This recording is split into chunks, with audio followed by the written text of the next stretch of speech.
Hello student, आज की video का topic chapter chemical reaction and equation से है, जिसमें हम डिफरेंट टाइप की केमिकल रिएक्शंस के बारे में जानेंगे। इस वीडियो में जो पॉइंट डिस्कस करेंगे, पहले हम डेफिनेशंस लेंगे उन केमिकल रिएक्शंस की, उसके बाद उस टाइप ऑफ केमिकल रिएक्शंस की हम एग्जांपल्स लेंगे और लास्ट में different type of oxidation reaction जो हमारी डेली लाइफ में होते हैं उसके बारे में डिस्कस करेंगे। तो चलिए स्टार्ट करते हैं। पहली टाइप की रिएक्शन कॉम्बिनेशन रिएक्शन है। इसमें दो या दो से ज्यादा रिएक्टेंट आपस में रिएक्ट करते हैं और एक सिंगल प्रोडक्ट को प्रोड्यूस करते हैं। इस टाइप की रिएक्शंस को कॉम्बिनेशन रिएक्शन कहते हैं। एक्सोथर्मिक रिएक्शन वो रिएक्शन होती है जिसमें रिएक्शन के बाद हीट लिबरेट होती है या रिएक्शन के दौरान हीट लिबरेट होती है। इससे जो केमिकल्स के जो रिएक्टेंट और प्रोडक्ट्स के जो टेम्परेचर है वो इंक्रीज हो जाता है। इसके ठीक उलट एंडोथर्मिक रिएक्शन होती है जिसमें केमिकल्स जो रिएक्टेंट होते हैं वो हीट एब्जॉर्ब करते हैं अपनी सराउंडिंग से, जिसकी वजह से केमिकल रिएक्शन होना पॉसिबल होता है। अब ये जरूरी नहीं है कि एंडोथर्मिक रिएक्शन सिर्फ हीट ही एब्जॉर्ब करते हैं, हीट की वजह से केमिकल रिएक्शन पॉसिबल होती है। किसी किसी केस में हम इलेक्ट्रिक एनर्जी या सनलाइट की एनर्जी प्रोवाइड कराते हैं to make the chemical reaction possible, ठीक है। लेकिन अगर रिएक्टेंट अपनी सराउंडिंग एरिया से हीट को एब्जॉर्ब करते हैं to make the reaction possible, तो कूलिंग इफेक्ट आता है, मतलब कि वो सराउंडिंग से हीट एनर्जी एब्जॉर्ब करते हैं तो टेम्परेचर डाउन हो जाता है सराउंडिंग का। कॉम्बिनेशन रिएक्शन वो रिएक्शन होती है जिसमें एक से ज्यादा रिएक्टेंट होते हैं लेकिन प्रोडक्ट सिर्फ एक बनता है, ठीक है। तो अगर मान लीजिए दो रिएक्टेंट है A प्लस B, ये आपस में क्या कर रहे हैं, केमिकली कंबाइन कर रहे हैं, केमिकली रिएक्ट कर रहे हैं आपस में, तो ये एक ही प्रोडक्ट बनाएंगे AB, ठीक है। तो इस टाइप की रिएक्शन को कॉम्बिनेशन रिएक्शन कहते हैं। इसका एग्जांपल ले लेते हैं, बर्निंग ऑफ मैग्नीशियम, ठीक है। तो पहला एग्जांपल ले लेते हैं, बर्निंग ऑफ मैग्नीशियम। मैग्नीशियम जब बर्न होता है ऑक्सीजन की प्रेजेंस में तो मैग्नीशियम ऑक्साइड बनाता है, ठीक है। तो अब इसको बैलेंस करना है तो बैलेंस कर सकते हैं। यहाँ पे मैग्नीशियम 1 है, ऑक्सीजन 2 है, और यहाँ पे मैग्नीशियम 1 है और ऑक्सीजन 1 है। तो रिएक्टेंट साइड में हम इस ऑक्सीजन को बैलेंस कर देते हैं, 2 हो जाता है। तो यहाँ पे अब देखेंगे कि मैग्नीशियम बैलेंस नहीं है तो बैलेंस कर देते हैं, तो 2 Mg हो जाता है। अब ये रिएक्शन बैलेंस्ड हो गई है। आपको रिएक्शंस रटने की जरूरत नहीं है, रिएक्टेंट और प्रोडक्ट भी याद कर लो, बाद में उसको बैलेंस कर लो, तो इससे काफी आसान हो जाता है, ठीक है। तो ये हमारी रिएक्शन है, मैग्नीशियम बर्न करता है। तो यहाँ पे कितने रिएक्टेंट है, 1 और 2, और प्रोडक्ट कितना है, बस 1 ही बन रहा है। तो ये रिएक्शन कॉम्बिनेशन रिएक्शन है, ठीक है। एक और ले लेते हैं, अगर हम अमोनिया गैस को रिएक्ट कराते हैं गैसीय स्टेट में, अगर हम हाइड्रोक्लोरिक गैस के साथ रिएक्ट कराते हैं, ठीक है, तो ये क्या प्रोड्यूस करेगा, अमोनियम क्लोराइड गैस, ठीक है। तो हम देखेंगे ये तो ऑलरेडी बैलेंस्ड है, नाइट्रोजन 1, हाइड्रोजन 3 और 1, यहाँ पे 3 + 1 4, तो ये 4 है, और एक क्लोरीन है तो ये क्लोरीन, तो ये बैलेंस्ड है। और रिएक्टेंट कितने हैं, 2 रिएक्टेंट है और एक प्रोडक्ट है, ठीक है। तो ये कॉम्बिनेशन रिएक्शन होती है। नेक्स्ट है एक्सोथर्मिक रिएक्शन। एक्सोथर्मिक रिएक्शन वो रिएक्शन होती है जिसमें हीट रिलीज होती है रिएक्शन के टाइम, ठीक है। तो अब इसका एग्जांपल ले लेते हैं। अब क्विक लाइम को अगर हम वाटर में डिसॉल्व करते हैं तो क्विक लाइम का फॉर्मूला क्या है, कैल्शियम ऑक्साइड प्लस वाटर के साथ डिसॉल्व करते हैं तो ये बनाएगा कैल्शियम हाइड्रोक्साइड।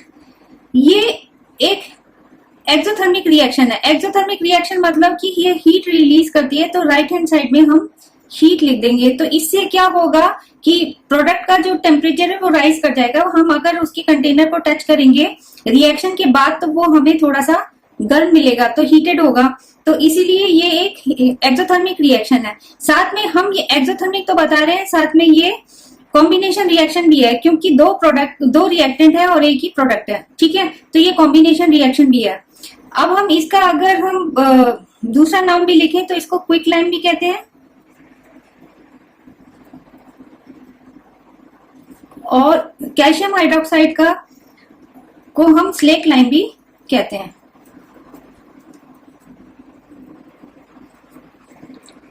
तो ये एक एक्सोथर्मिक रिएक्शन है, ठीक है। हमारी डेली लाइफ में और भी एक्सोथर्मिक रिएक्शन होती है। रेस्पिरेशन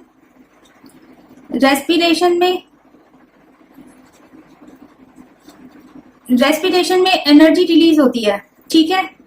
ये एक सेल्यूलर प्रोसेस है जिसमें ग्लूकोज बर्न होता है ऑक्सीजन की प्रेजेंस में और एनर्जी रिलीज करता है। तो रेस्पिरेशन भी क्या हुई, एक्सोथर्मिक रिएक्शन हुई, ठीक है। और डिकम्पोजिशन,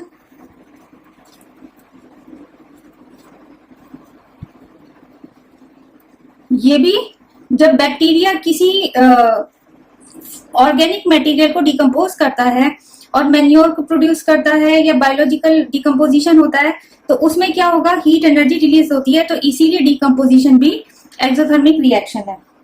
अब नेक्स्ट है बर्निंग ऑफ नेचुरल गैस।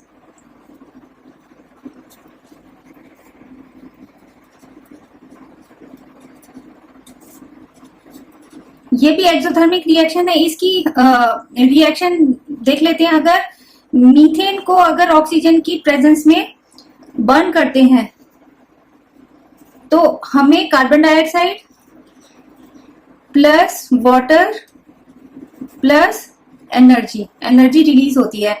ज्यादातर ऑर्गेनिक कंपाउंड को जब ऑक्सीजन की प्रेजेंस में बर्न करते हैं तो एनर्जी रिलीज होती है, तो ये एक एक्सोथर्मिक रिएक्शन होगी, ठीक है। एंडोथर्मिक रिएक्शन वो रिएक्शन होती है जिसमें एनर्जी एब्जॉर्ब होती है, तभी रिएक्शन पॉसिबल होती है। तो इसके एग्जांपल ले लेते हैं। फोटोसिंथेसिस इसका एग्जांपल है, जो नेचर में अकर होता है, एंडोथर्मिक रिएक्शन है फोटोसिंथेसिस। तो फोटोसिंथेसिस में क्या होता है, कार्बन डाइऑक्साइड और वाटर की प्रेजेंस में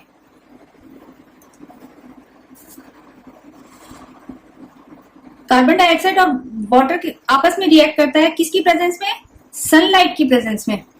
सनलाइट एसेंशियल है, ठीक है। क्लोरोफिल तो कैटलिस्ट की तरह होता है कि उसकी प्रेजेंस में ये रिएक्शन पॉसिबल होती है, ठीक है। तो यहाँ पे क्या प्रोड्यूस होगा, C6H12O6 प्लस ऑक्सीजन रिलीज होती है और वाटर, ठीक है। इसको बैलेंस करते हैं तो 6CO2 12H2O C6H12 plus 6 oxygen और 6 वाटर, ठीक है। तो ये इसकी बैलेंस्ड इक्वेशन है। तो ये फोटोसिंथेसिस को हम एंडोथर्मिक रिएक्शन क्यों कहते हैं, क्योंकि सनलाइट की एनर्जी प्रोवाइड की जाती है। जब तक कि सनलाइट की एनर्जी नहीं मिलती ग्रीन प्लांट्स को, तब तक ये रिएक्शन पॉसिबल नहीं है, ठीक है। तब तक रिएक्शन पॉसिबल नहीं है, सनलाइट की प्रेजेंस में ही पॉसिबल है। और ये एक एंडोथर्मिक रिएक्शन इसलिए है क्योंकि सनलाइट की एनर्जी किस में कन्वर्ट हो जाती है, सनलाइट की एनर्जी केमिकल एनर्जी में कन्वर्ट हो जाती है।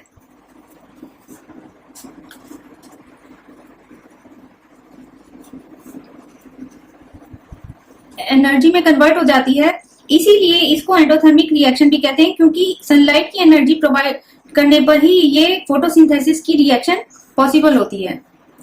अभी एंडोथर्मिक रिएक्शन की और भी एग्जांपल्स देखते हैं।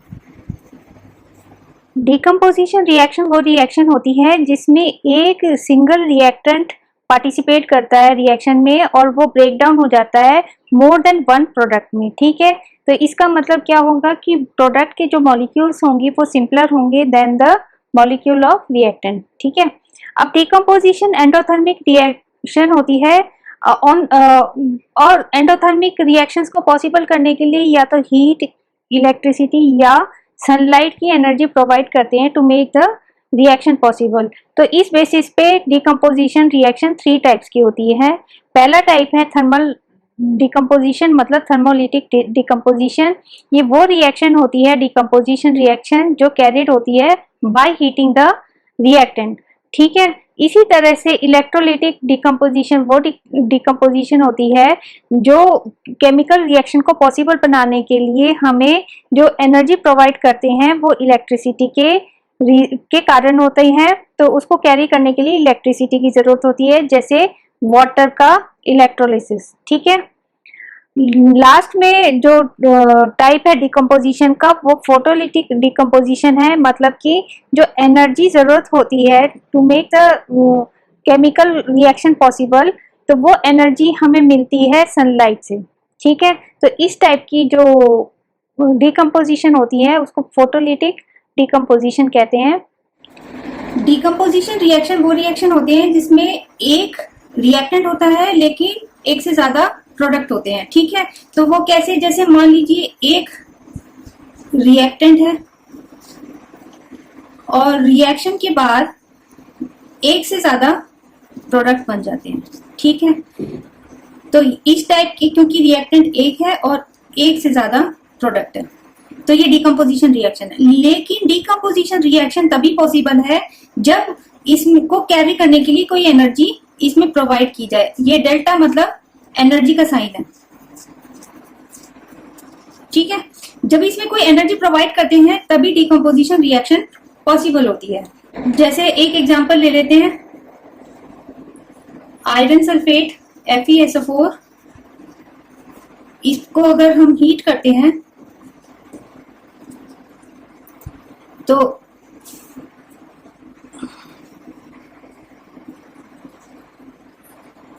Fe2O3 बनता है plus sulphur dioxide plus sulphur trioxide बनता है। ठीक है, तो ये हमारे रिएक्शन है। अब इसको बैलेंस कर देते हैं। आयरन यहाँ पे लेफ्ट हैंड साइड में एक है, राइट हैंड साइड में 2 है, तो इसको 2 कर देते हैं। अब नेक्स्ट है सल्फर, सल्फर यहाँ पे 2 है, 2 आयरन सल्फेट के हैं और यहाँ पे, इसलिए यहाँ पे रिएक्टेंट साइड में 2 है और प्रोडक्ट साइड में भी 1 और 1 2 हो गए। ठीक है, और ऑक्सीजन को भी बैलेंस करते हैं तो 2 4 जा 8 रिएक्टेंट साइड में है, तो यहाँ पे 3 + 2 5 + 3 8, तो आयरन सल्फर और ऑक्सीजन तीनों बैलेंस्ड है। तो ये आपकी रिएक्शन होगी डिकम्पोजिशन ऑफ आयरन सल्फेट। ठीक है, तो ये रिएक्शन है आयरन सल्फेट के डिकम्पोजिशन की। तो अब हमने ये देखा कि यहाँ पे हीट की वजह से ये रिएक्शन कैरिड होती है। ठीक है, अब 3 तरीके से डिकम्पोजिशन, पहली है थर्मल डिकम्पोजिशन।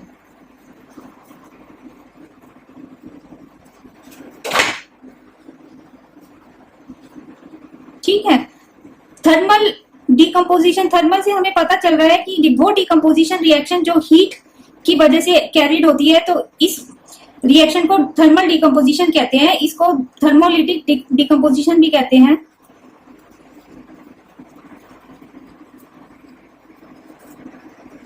ठीक है, तो इसका एक और एग्जांपल, वैसे तो ये आयरन सल्फेट का भी जो डिकम्पोजिशन है वो थर्मोलिटिक डिकम्पोजिशन है, लेकिन एक और एग्जांपल ले लेते हैं कैल्शियम कार्बोनेट का डिकम्पोजिशन। ठीक है, कैल्शियम कार्बोनेट अगर इसको हम हीट करते हैं, ठीक है, ये डेल्टा साइन मैंने पहले ही बता दिया है, ये एनर्जी, हीट एनर्जी को रिप्रेजेंट करता है। ठीक है, तो ये कैल्शियम कार्बोनेट को जब हम हीट करते हैं तो हमें calcium oxide plus carbon dioxide हमें प्रोड्यूस होगी। तो एक रिएक्टेंट है और एक से ज्यादा प्रोडक्ट है, तो इसीलिए डिकम्पोजिशन रिएक्शन है। और थर्मोलिटिक डिकम्पोजिशन इसलिए है क्योंकि ये रिएक्शन तभी कैरी हो सकती है जब इसको हीट किया जाए। ठीक है, तो ये थर्मल डिकम्पोजिशन है और ये बैलेंस रिएक्शन है। हम देख सकते हैं कैल्शियम रिएक्टेंट साइड और प्रोडक्ट साइड में बैलेंस है, कार्बन भी 1 है और यहाँ पे प्रोडक्ट साइड में भी 1 है, ऑक्सीजन 3 है और प्रोडक्ट साइड में भी 1 + 2 3 ऑक्सीजन है। तो ये ऑलरेडी बैलेंस्ड केमिकल रिएक्शन है, तो इसको बैलेंस करने की जरूरत नहीं है। तो ये एक एग्जांपल था थर्मल डिकम्पोजिशन का। एक और ले लेते हैं, लेड नाइट्रेट का डिकम्पोजिशन।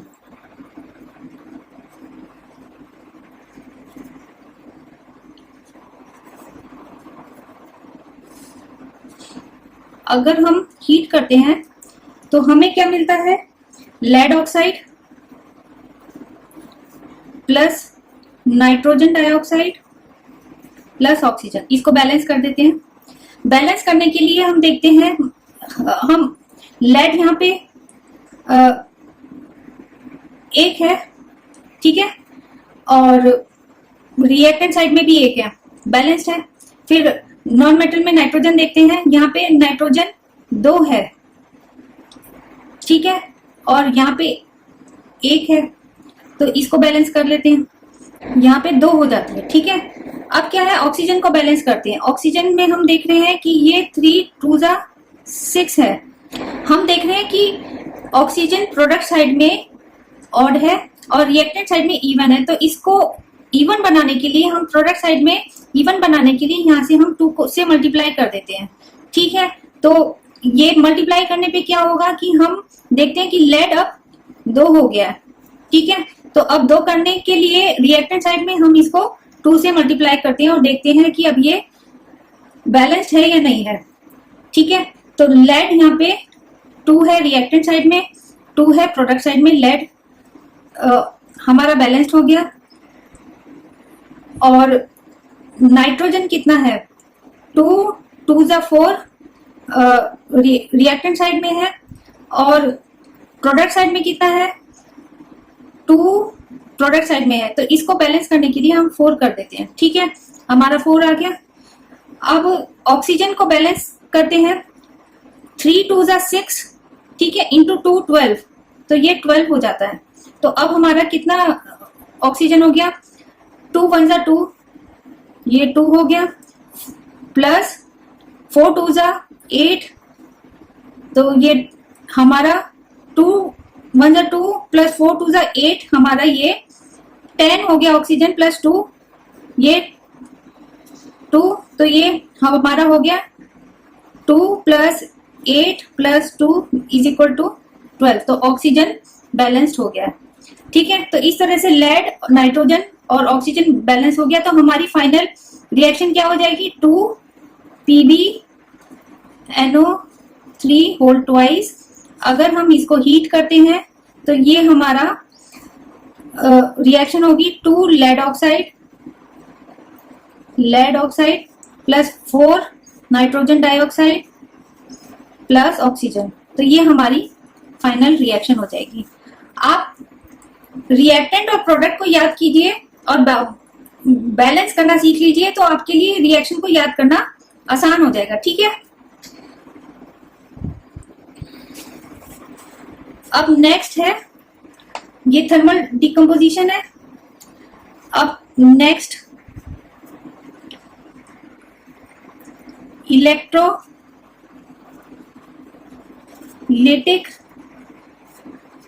डिकम्पोजिशन।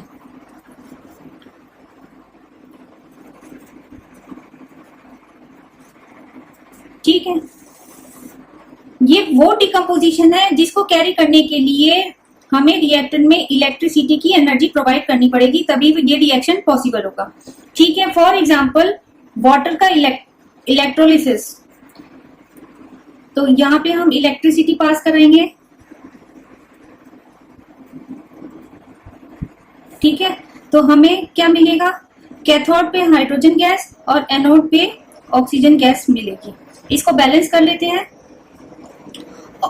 हाइड्रोजन 2 है, रिएक्टेंट साइड 2 ही है प्रोडक्ट साइड में, लेकिन यहाँ पे 1 है रिएक्टेंट साइड में, 2 है प्रोडक्ट साइड में, तो इसको बैलेंस करने के लिए हमें रिएक्टेंट साइड में 2 करना पड़ेगा, तो ये बैलेंस हो जाएगी। तो अब क्योंकि हाइड्रोजन 4 हो गई है रिएक्टेंट साइड में, इसको 4 बनाने के लिए यहाँ पे हम 2 कर देंगे, तो अब ये 4 होगी। तो हम देखते हैं हाइड्रोजन और ऑक्सीजन दोनों बैलेंस हो गई है, ठीक है। तो हमारी फाइनल रिएक्शन क्या होगी, 2H2O, इसमें इलेक्ट्रिसिटी अगर पास कराते हैं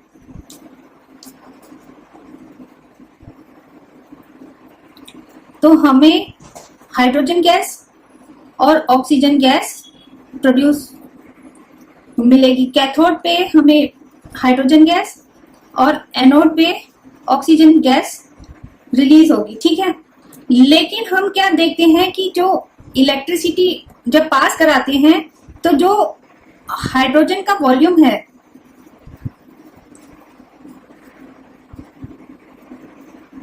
का रेशियो है ऑक्सीजन के साथ वॉल्यूम का, जो रिलीज वॉल्यूम है वो क्या होगा, 2:1 की रेशियो में होगा। ठीक है, 2:1। अब ये क्यों है, क्योंकि हम देख रहे हैं अगर 2 मॉलिक्यूल वाटर की इलेक्ट्रोलिसिस होता है तो 2 मॉलिक्यूल हाइड्रोजन का और 1 मॉलिक्यूल ऑक्सीजन का प्रोड्यूस होता है।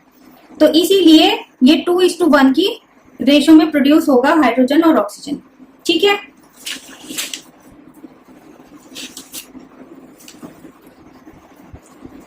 अब लास्ट में क्या है, decomposition in presence of sunlight, मतलब फोटोलिटिक डिकम्पोजिशन।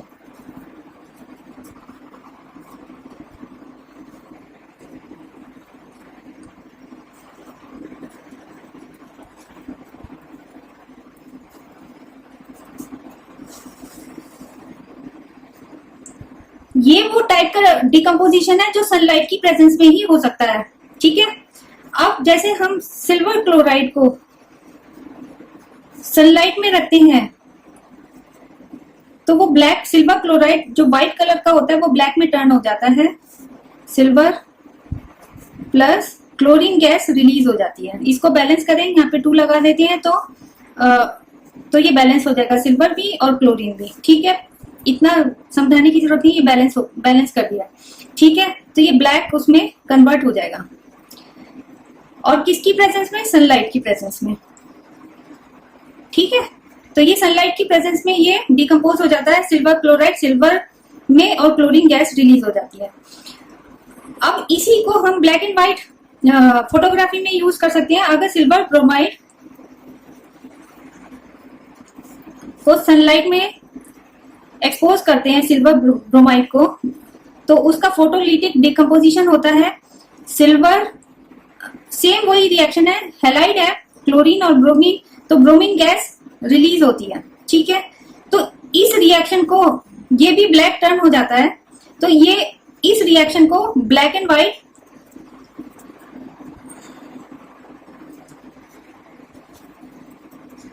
फोटोग्राफी में यूज करते हैं।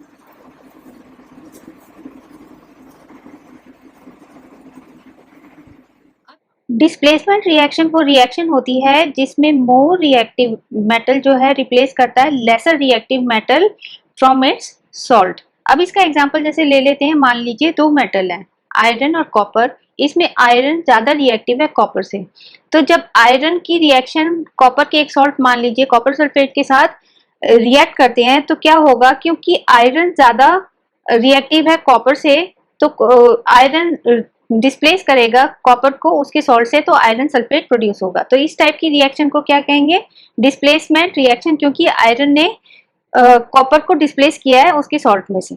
नेक्स्ट है double displacement reaction. Double displacement reaction जब पॉसिबल होती है जब 2 रिएक्टेंट के बीच में आयंस का एक्सचेंज होता है, क्योंकि यहाँ पे 2 रिएक्टेंट है इसीलिए, और उनमें आयन का एक्सचेंज होता है, तो इसीलिए इसको डबल डिस्प्लेसमेंट रिएक्शन कहते हैं। और डबल डिस्प्लेसमेंट रिएक्शन के लिए जो कंडीशन होती है ये होती है कि जब दोनों रिएक्टेंट एक्वस स्टेट में होती है। अब इसका रीजन क्या है, इसका रीजन ये है कि जो आयनिक कंपाउंड है जब वो एक्वस स्टेट में होते हैं तो उनके कैटायन और एनायन स्प्लिट हो जाते हैं, तभी तो डबल डिस्प्लेसमेंट रिएक्शन पॉसिबल होगा। अगर मान लो वो आयनिक बॉन्ड टूटे ही नहीं, ब्रेक ना हो, तो कैसे ये रिएक्शन पॉसिबल होगी डबल डिस्प्लेसमेंट। तो इसीलिए एक्वस स्टेट में ही ये डबल डिस्प्लेसमेंट रिएक्शन पॉसिबल होती है। नेक्स्ट टाइप है प्रेसिपिटेशन रिएक्शन। प्रेसिपिटेशन रिएक्शन वो रिएक्शन होती है जिसमें रिएक्शन के बाद एक इनसॉल्युबल सब्सटेंस प्रोड्यूस होता है। ठीक है, तो इसको ये इनसॉल्युबल सब्सटेंस को क्या कहते हैं, प्रेसिपिटेट, तो इसीलिए इसको प्रेसिपिटेशन रिएक्शन कहते हैं।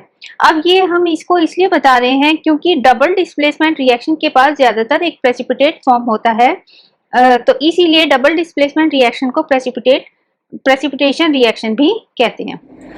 डिस्प्लेसमेंट रिएक्शन वो रिएक्शन होती है जिसमें एक मेटल डिस्प्लेस करता है दूसरे मेटल को फ्रॉम इट्स सॉल्ट। ठीक है, लेकिन कंडीशन क्या है कि जो मेटल डिस्प्लेस करता है जिस मेटल को डिस्प्लेस करता है उससे ज्यादा रिएक्टिव होना चाहिए, मतलब कि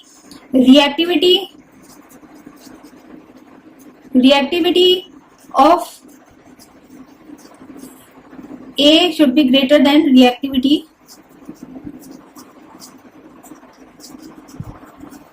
ऑफ B, ये कंडीशन होती है। ठीक है, मतलब रिएक्टिविटी सीरीज में ऊपर होना चाहिए जो मेटल डिस्प्लेस करता है। ठीक है, तो ये डिस्प्लेसमेंट रिएक्शन के बाद क्या होगा, हमें क्या प्रोडक्ट मिलेगा, ये डिस्प्लेस हो जाएगा उसके सॉल्ट से, तो हमें मेटल B मिलेगा और जो डिस्प्लेस करता है उसका सॉल्ट मिलेगा। ठीक है, तो ये रिएक्शन डिस्प्लेसमेंट रिएक्शन होगी। अब जैसे रिएक्शन ले लेते हैं, अगर आयरन रिएक्ट करता है कॉपर सल्फेट से, ठीक है, तो रिएक्टिविटी सीरीज में iron is more reactive than copper. ठीक है, तो ये डिस्प्लेस कर सकता है, आयरन डिस्प्लेस कर सकता है कॉपर को और उसका सॉल्ट बना सकता है और कॉपर को डिस्प्लेस कर सकता है। ठीक है, तो क्या बनेगा, प्रोडक्ट क्या होगा, आयरन सल्फेट प्लस कॉपर। तो हमने क्या देखा, कॉपर अलग हो गया और जिस मेटल ने अलग किया डिस्प्लेस किया है उसका सॉल्ट बन गया है। तो ये रिएक्शन जो होती है वो डिस्प्लेसमेंट रिएक्शन होती है।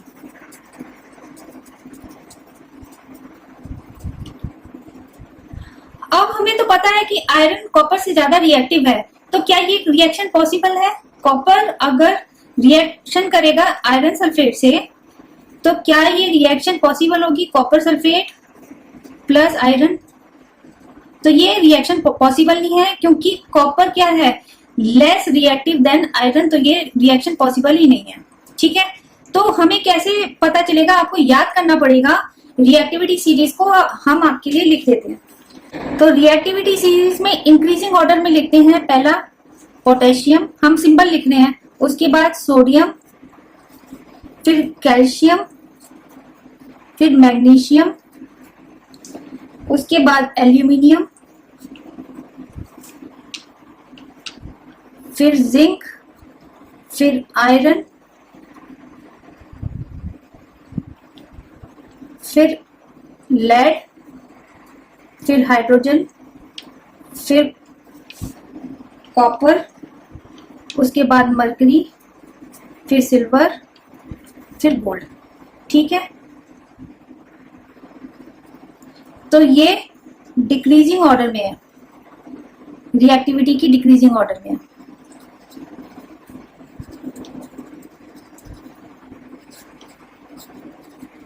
ठीक है, तो अगर हम इसमें से देख सकते हैं, जैसे यही रिएक्शन थी, आयरन ने कॉपर को इसलिए डिस्प्लेस कर सकता है उसके सॉल्ट में से क्योंकि iron is more reactive than copper, और कॉपर जो है वो आयरन से ज्यादा रिएक्टिव नहीं है, इसलिए ये रिएक्शन पॉसिबल नहीं है। तो हमने आपको ये आपको याद करनी पड़ेगी, जिससे हम बता सकते हैं कि ये डिस्प्लेसमेंट रिएक्शन पॉसिबल है या नहीं। ठीक है, एक और ले लेते हैं, जैसे लेड को रिएक्शन कराएं कॉपर क्लोराइड में, कॉपर 2 क्लोराइड में। ठीक है, उस लेड को कराएं कॉपर 2 क्लोराइड से, अगर हम रिएक्ट कराएंगे तो लेड क्लोराइड प्लस हमें कॉपर मिल जाएगा। इसी तरह से इसका उल्टा पॉसिबल नहीं है, अगर कॉपर को लेड क्लोराइड से रिएक्ट कराएं तो कॉपर नहीं डिस्प्लेस कर सकता लेड क्लोराइड से। ठीक है, तो ये तो पॉसिबल नहीं होगा, इसका ऑपोजिट पॉसिबल नहीं होगा।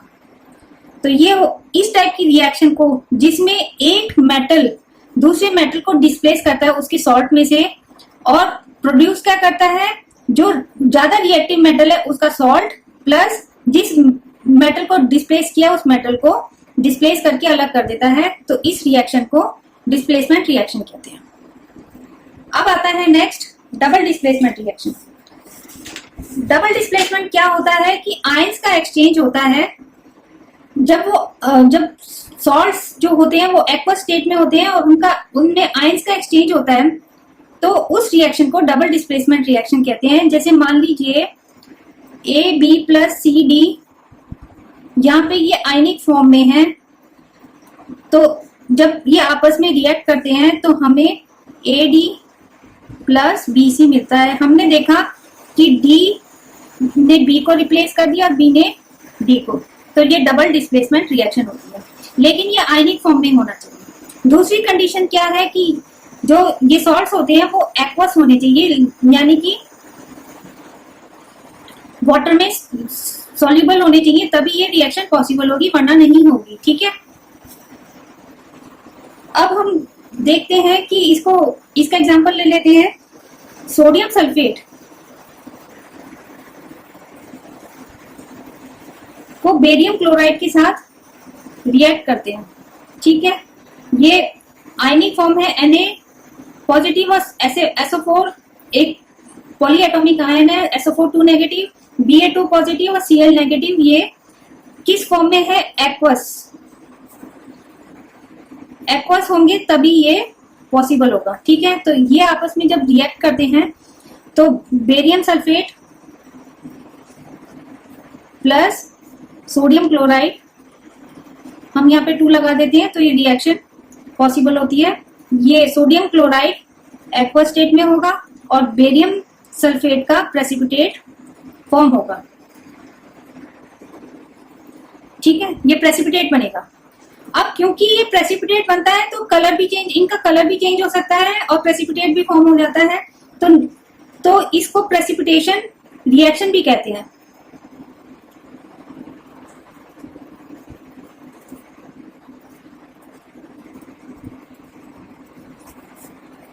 ठीक है, वो रिएक्शन जिसमें प्रेसिपिटेट फॉर्म होता है उसको प्रेसिपिटेट रिएक्शंस कहते हैं। ठीक है,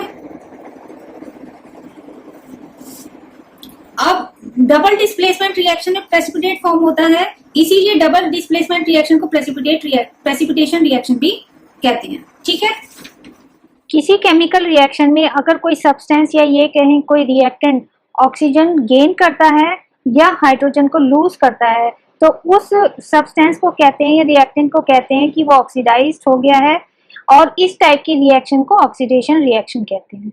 इसके ठीक उलट, अगर कोई सब्सटेंस या रिएक्टेंट केमिकल रिएक्शन के बाद ऑक्सीजन को लूज करता है या हाइड्रोजन गेन करता है, तो उस सब्सटेंस को कहते हैं कि वो रिड्यूस्ड हो गया है, और इस टाइप की रिएक्शन को रिडक्शन रिएक्शन कहते हैं।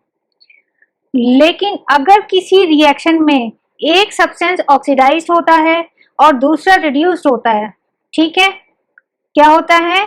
एक रिएक्टेंट रिड्यूस होता है और दूसरा ऑक्सीडाइज होता है, यानी कि ऑक्सीडेशन रिएक्शन और रिडक्शन रिएक्शन साइमल्टेनियसली होती है, तो इस टाइप की रिएक्शंस को रिडॉक्स रिएक्शन कहते हैं। ऑक्सीडेशन रिएक्शन वो रिएक्शन होती है जिसमें किसी रिएक्टर में ऑक्सीजन ऐड होता है, और रिडक्शन रिएक्शन वो होती है जिसमें ऑक्सीजन रिमूव होता है, या दूसरे वर्ड में हम कह सकते हैं ऑक्सीडेशन रिएक्शन वो रिएक्शन होती है जिसमें हाइड्रोजन रिमूव होता है रिएक्टेंट से, और रिडक्शन रिएक्शन वो होती है जिसमें हाइड्रोजन ऐड होता है। तो ऑक्सीजन के एस्पेक्ट से भी हम ऑक्सीडेशन रिडक्शन को डिफाइन कर सकते हैं, और हाइड्रोजन की एडिशन और रिमूवल से भी हम ऑक्सीडेशन और रिडक्शन को डिफाइन कर सकते हैं।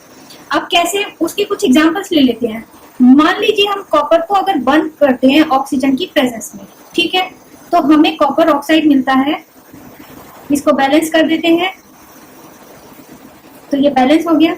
अब हम देखते हैं कि ये कॉपर जो है कॉपर ऑक्साइड में कन्वर्ट हो गया है, कॉपर ऑक्साइड में कन्वर्ट हो गया है। तो कॉपर में क्या है, ऑक्सीजन ऐड हो जाती है, और इसकी वजह से इसमें एक ब्लैक कोटिंग भी आ जाती है।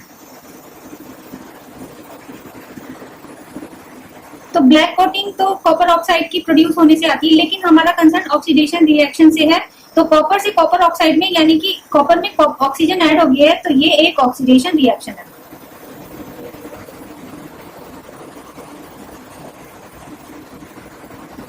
ठीक है, अब हम एक दूसरी रिएक्शन लेते हैं जो कॉपर ऑक्साइड के साथ है। अगर कॉपर ऑक्साइड को हम हीट करते हैं हाइड्रोजन गैस की प्रेजेंस में, किसकी? हाइड्रोजन गैस की प्रेजेंस में, तो क्या होगा, हमें कॉपर वापस मिल जाएगा और वाटर प्रोड्यूस होगा। ठीक है, अब इस रिएक्शन को हम कैसे देखते हैं? तो अब यहाँ पे क्या है, कॉपर ऑक्साइड कॉपर में कन्वर्ट हो जाता है हाइड्रोजन की प्रेजेंस में। तो यहाँ पे क्या है, ऑक्सीजन रिमूव हो गई है, कॉपर ऑक्साइड से कॉपर में कन्वर्ट हो गया तो ऑक्सीजन रिमूव हो गई है, तो ये इसका रिडक्शन हो रहा है कॉपर ऑक्साइड का, तो ये रिडक्शन रिएक्शन होगी। लेकिन हम यहाँ पे देखते हैं कि हाइड्रोजन में ऑक्सीजन ऐड हो गई है, H2 से H2O में, मतलब कि रिएक्टेंट साइड में हाइड्रोजन था और प्रोडक्ट साइड में हाइड्रोजन के साथ ऑक्सीजन ऐड हो गई है, तो इसका मतलब हाइड्रोजन का क्या हो गया, ऑक्सीडेशन। ठीक है, तो इसका मतलब इस रिएक्शन में रिडक्शन और ऑक्सीडेशन दोनों हो रही है, तो इस टाइप की रिएक्शन को रिडॉक्स रिएक्शन कहते हैं। क्या कहते हैं, रिडॉक्स, मतलब रिडक्शन एंड ऑक्सीडेशन साइमल्टेनियसली जिसमें होती है वो रिडॉक्स रिएक्शन होती है। ठीक है, अब इसके कुछ एग्जांपल्स ले लेते हैं। रिडॉक्स रिएक्शन की कुछ एग्जांपल्स ले लेते हैं। अब अगर हमें मेटलर्जी पढ़ाएंगे तो उसमें जिंक ऑक्साइड होता है जिसको हम रिड्यूस कराते हैं कार्बन डाइऑक्साइड की प्रेजेंस में, तो हमें जिंक मिलता है प्लस कार्बन मोनोऑक्साइड। ठीक है, तो अब जिंक ऑक्साइड किस में कन्वर्ट हो रहा है, जिंक में, तो ऑक्सीजन इसमें रिमूव हो रही है तो इसका रिडक्शन हो रहा है। ठीक है,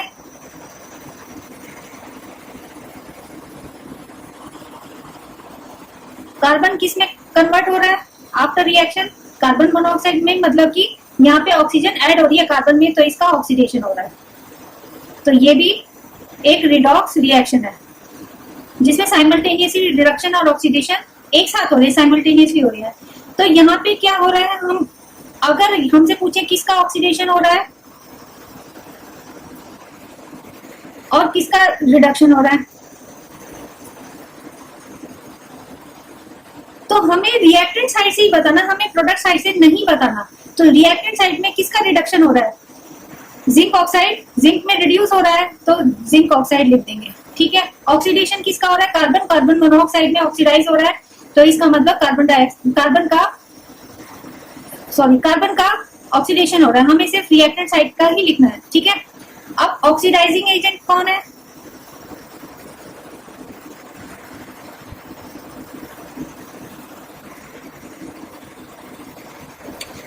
जो ऑक्सीडाइज करता है वो ऑक्सीडाइजिंग एजेंट है, यानी कि जिसका रिडक्शन हो रहा है वो ऑक्सीडाइजिंग एजेंट हुआ। ऑपोजिट बोलेंगे तो जिंक ऑक्साइड इस यहाँ पे ऑक्सीडाइजिंग एजेंट है, और रिड्यूसिंग एजेंट कौन है,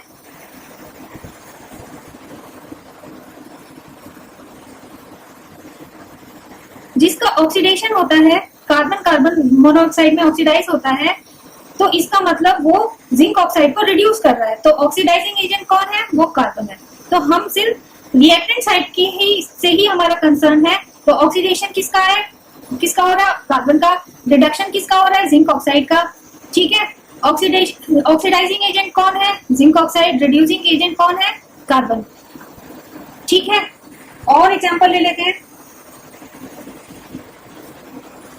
manganese oxide plus hydrochloric acid,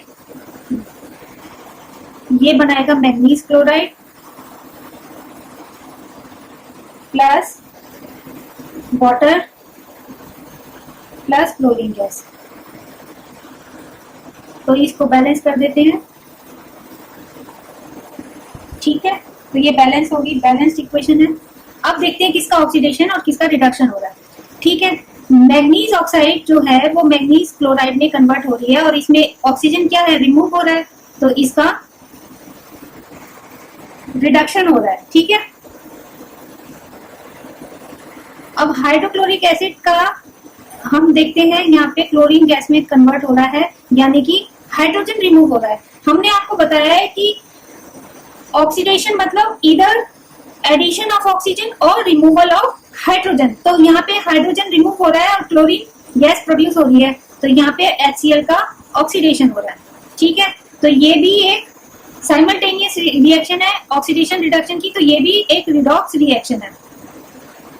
ठीक है, तो यहाँ पे ऑक्सीडेशन किसका है, किसका हो रहा है, हम लिखेंगे ऑक्सीडेशन हो रहा है हाइड्रोक्लोरिक एसिड का, और रिडक्शन किसका हो रहा है, यहाँ पे मैंगनीज ऑक्साइड का रिडक्शन हो रहा है। ठीक है,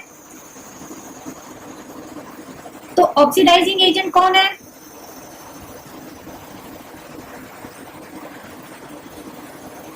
ऑक्सीडाइजिंग एजेंट जिसका रिडक्शन हो रहा है, जो ऑक्सीडाइज कर रहा है दूसरे रिएक्टेंट को, जो रिड्यूस हो रहा है खुद, वो ऑक्सीडाइजिंग एजेंट है। तो MnO2 ऑक्सीडाइजिंग एजेंट है। रिड्यूसिंग एजेंट क्या है?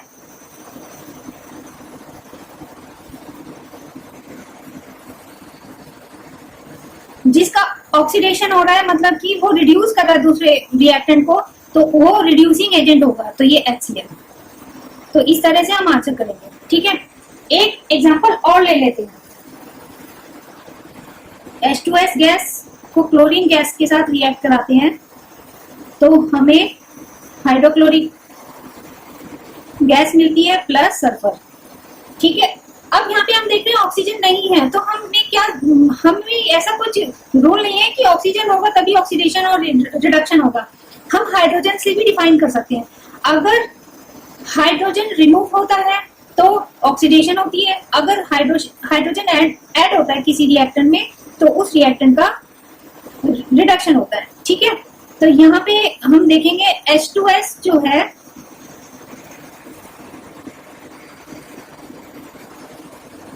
वो सल्फर में कन्वर्ट हो रहा है, ठीक है। H2S सल्फर में, तो यहाँ पे सल्फर में क्या हो रहा है, हाइड्रोजन गैस रिमूव हो रही है, हाइड्रोजन रिमूव हो रही है, तो इसका मतलब H2S का ऑक्सीडेशन हो रहा है। और यहाँ पे क्लोरीन में हाइड्रोजन ऐड हो रहा है, तो यहाँ पे इसका रिडक्शन हो रहा है, ठीक है।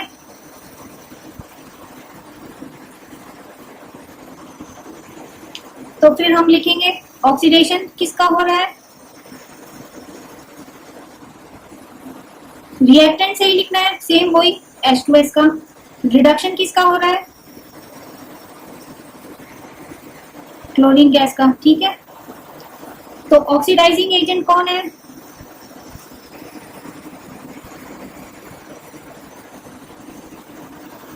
जिसका रिडक्शन होता है, तो रिडक्शन किसका हो रहा है, क्लोरीन गैस का, तो हम Cl2 लिख देंगे।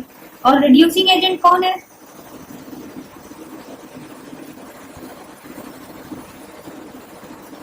जिसका ऑक्सीडेशन हो रहा है वो H2S है। तो इस तरह से हम ऑक्सीडेशन और रिडक्शन रिएक्शन को हम समझ सकते हैं, ठीक है। उम्मीद है आपको समझ में आ गया होगा। लेकिन किसी भी टाइप के केमिकल रिएक्शन में अगर फिर भी कोई डाउट रह जाता है, ठीक है, अगर फिर भी कोई डाउट रह जाता है तो आपने क्या करना है, कमेंट बॉक्स में वो क्वेश्चन लिख देना है, तो हम आपकी उस डाउट को क्लियर करने की कोशिश करेंगे, ठीक है। तो उम्मीद करती हूँ आपको ये जितने भी टाइप्स ऑफ रिएक्शन है वो आसानी से समझ में आ गया होगा। डेली लाइफ में होने वाले ऑक्सीडेशन रिएक्शंस के बारे में जान लेते हैं। पहला है कोरोजन। कोरोजन वो प्रोसेस है जिसमें रिएक्टिव मेटल जब एक्सपोज होता है ऑक्सीजन और ह्यूमिडिटी के, ह्यूमिडिटी से मतलब है कि जो वाटर के ट्रेसेस प्रेजेंट होते हैं एटमॉस्फेयर में, उसको ह्यूमिडिटी कहते हैं, ठीक है। तो ये जो मेटल एक्सपोज होता है ऑक्सीजन और ह्यूमिडिटी के, तो मेटल का ऑक्साइड फॉर्म हो जाता है, जिसकी वजह से उसका जो सरफेस है वो कोरोड होने लग जाता है। कोरोड से मतलब है कि एक अलग ऑक्साइड बन जाता है और जिसकी वजह से सरफेस डैमेज होने लग जाता है और वो झड़ने लग जाता है सरफेस। तो यहाँ पे हम देख सकते हैं कि ये जो चेन है इसमें कोरोजन हो गया है, इसकी वजह से इसका जो अपीयरेंस है वो चेंज हो गया है और ये वीकन करता है। इससे इंफ्रास्ट्रक्चर जो यूज होते हैं मेटल, उसकी कोरोजन की वजह से बहुत हाई डैमेज होता है। इसको बचाने के लिए, कोरोजन को बचाने के लिए हम पेंट यूज कर सकते हैं, जैसे हम यहाँ पे देख सकते हैं, पेंट कर सकते हैं, गैल्वेनाइजेशन कर सकते हैं, और भी बहुत सारे मेथड होते हैं जिसमें हम कर सकते हैं, लेकिन वो हम डिस्कस करेंगे आगे मेटल नॉन मेटल के चैप्टर में, ठीक है। तो आयरन की कोरोजन के बारे में जान लेते हैं। आयरन जब एक्सपोज होता है, ह्यूमिड एयर में एक्सपोज होता है फॉर ए लॉन्ग टाइम, तो एक ब्राउन रंग का रस्टी सब्सटेंस फॉर्म होता है उसकी सरफेस पे, जिसका जो फॉर्मूला होता है वो ऑक्साइड होता है, आयरन का ऑक्साइड, और वाटर के मॉलिक्यूल उसमें अटैच हो जाते हैं। यहाँ पे एक्स से मतलब है कि it can be any number of water molecule, it can be 2, it can be 24, कुछ भी हो सकता है, ठीक है। यहाँ पे कोई fix number of water molecule नहीं है, तो ये कोरोजन होता है आयरन का। रेंसिडिटी वो प्रोसेस है जिसमें फूड स्टफ में present oils and fats oxidise हो जाते हैं और इस वजह से उन जो फूड स्टफ है उनका टेस्ट और स्मेल चेंज हो जाता है। इस प्रोसेस को रेंसिडिटी कहते हैं। ठीक है, ये रेंसिडिटी होने की वजह से जो फूड स्टफ है वो अनफिट हो जाते हैं कंजम्पशन के लिए, हमारे लिए वो हेल्थ में प्रॉब्लम क्रिएट कर सकते हैं।